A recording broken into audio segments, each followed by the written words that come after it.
Hey, guys, the latest episode of The Curse of Oak Island. Season 12, Episode 23, delivered a treasure trove of revelations deepening the mystery, while offering tantalizing new clues. From the ancient prisons of Malta to the enigmatic stone structures on Oak Island, the Lagina brothers and their team uncovered compelling evidence that could finally link the Knights Templar and the Knights of Malta to the island's legendary treasure. One of the most fascinating segments of the episode followed Rick Lagina and his team as they explored the historic citadel in Gozo, Malta, a site rich with medieval symbolism. Their investigation centered on the theory that the Knights Templar and their successors, the Knights of Malta, may have hidden religious relics on Oak Island between the 12th and 17th centuries. Inside the ancient prison, the team discovered carvings of a four-dot cross, a symbol previously found on the Hoe Stone on Oak Island, discovered in 1921. This symbol is believed to signify the presence of holy relics, reinforcing the idea that religious artifacts possibly linked to the Templars were transported to Oak Island.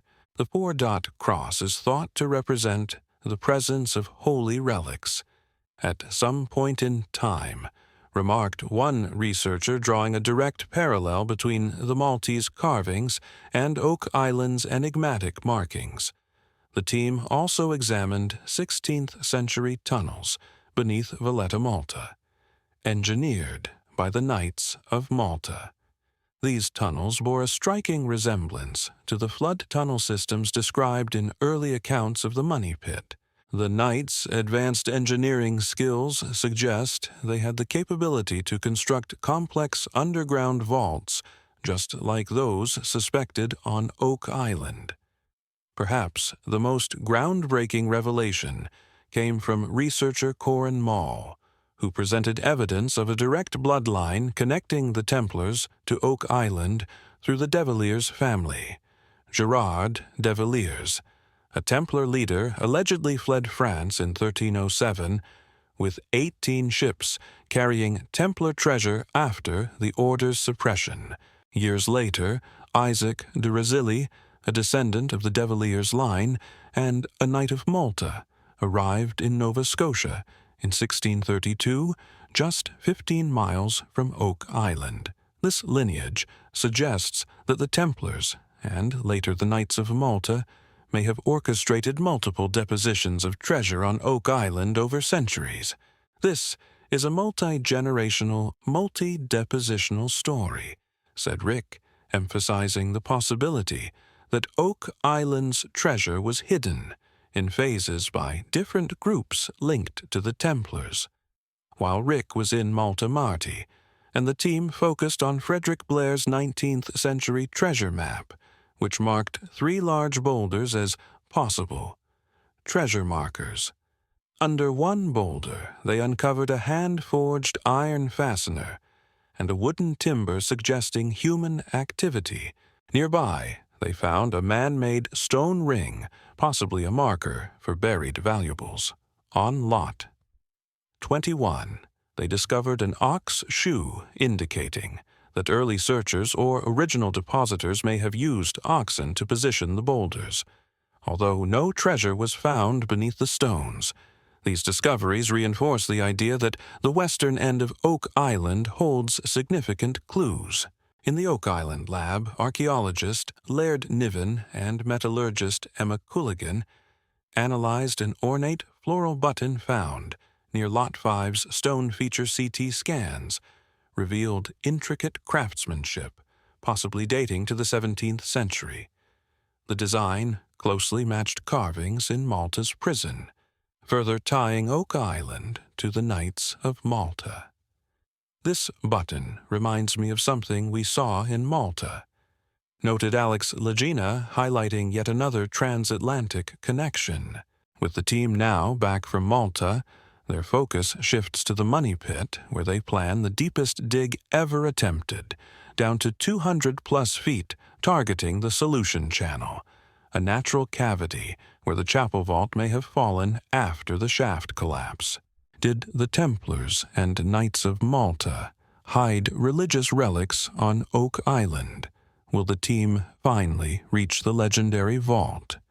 Would the next discovery confirm the de Villiers bloodline's role in the mystery? One of the most compelling aspects of the Malta investigation was the discovery of advanced hydraulic systems built by the Knights of Malta. These underground tunnels, designed to control water flow, bear an uncanny resemblance to the flood tunnels described in early Oak Island accounts. The Knights' expertise in blue clay sealing techniques used to waterproof their chambers mirrors the layered clay and coconut fiber found in the money pit. This parallel suggests that whoever constructed Oak Island's underground systems may have had knowledge passed down from the Knights of Malta, or even worked alongside them. Inside the Gozo prison, the team found mysterious symbols etched into the walls, including 6 petal flower circles with dots and geometric patterns. These markings closely resemble those on the 90-foot stone, a slab recovered from the original money pit in 1804. Researcher Steve Guptel noted that the symbols could be a coded message, possibly indicating treasure locations or Templar rituals. If these carvings were left by imprisoned knights, they may have been trying to preserve secrets that later found their way to Oak Island. The floral button discovered on Lot 5 is not just a random artifact. It may be a direct link to Malta. The intricate starburst design matches motifs found in Maltese architecture and prison graffiti, hinting that someone connected to the Knights of Malta once set foot on Oak Island. Given that the button dates to the mid-1600s, it aligns perfectly with the timeline of Isaac de Razilly's expedition to Nova Scotia. Could this button have fallen from the coat of a Knight of Malta while they were burying treasure?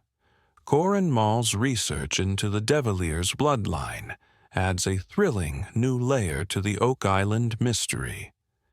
This family wasn't just involved with the Templars. They were key players in the Order's survival. After the 1307 Purge, Gerard de Villiers allegedly escaped with Templar treasure, and centuries later, his descendant Isaac de Razilly arrived near Oak Island. If the de Villiers were indeed custodians of a secret legacy, they may have orchestrated multiple treasure deposits on the island, ensuring its protection across generations. Frederick Blair's 19th century treasure map remains one of the most intriguing pieces of Oak Island lore. The fact that the team verified the locations of the marked boulders proves that the map holds real significance.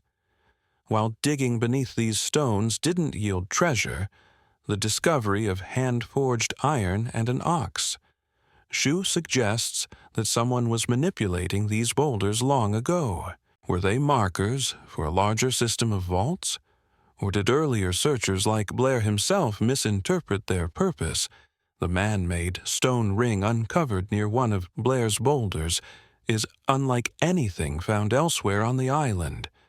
Its precise arrangement implies it was more than just a natural formation. It may have been a survey marker, a ceremonial site, or even a decoy to mislead treasure hunters.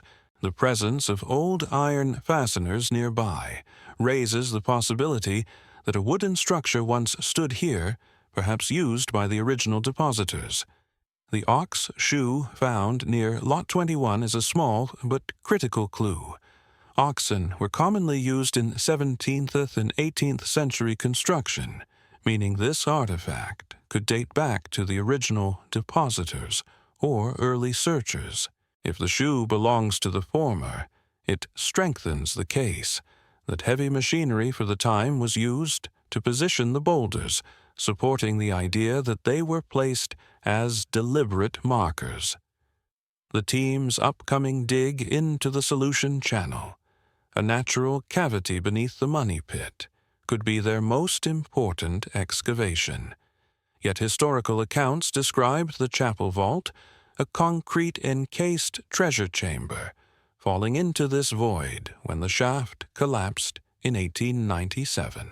If the vault still exists at 200-plus feet deep recovering, it could finally answer whether Oak Island's treasure is Templar gold, religious relics, or something even more extraordinary. With symbols, tunnels, and bloodlines all pointing toward a Templar, Knights of Malta connection, the next step is clear dig, deeper than ever before. If the team can retrieve artifacts from the solution channel, whether precious metals, ancient manuscripts, or Templar relics, it could rewrite history. The pieces of the puzzle are coming together, and after 230 years of searching, the truth may finally be within reach. Oak Island is no longer just a legend. It's a historical detective story spanning continents and centuries, from the prisons of Malta to the swamps of Nova Scotia. Each clue brings us closer to understanding who built these structures and why. As the Laginas prepare for their final descent into the money pit, one thing is certain: the next episode could change everything. Will they uncover the treasure? Or will Oak Island guard its secrets a little longer? The world is watching.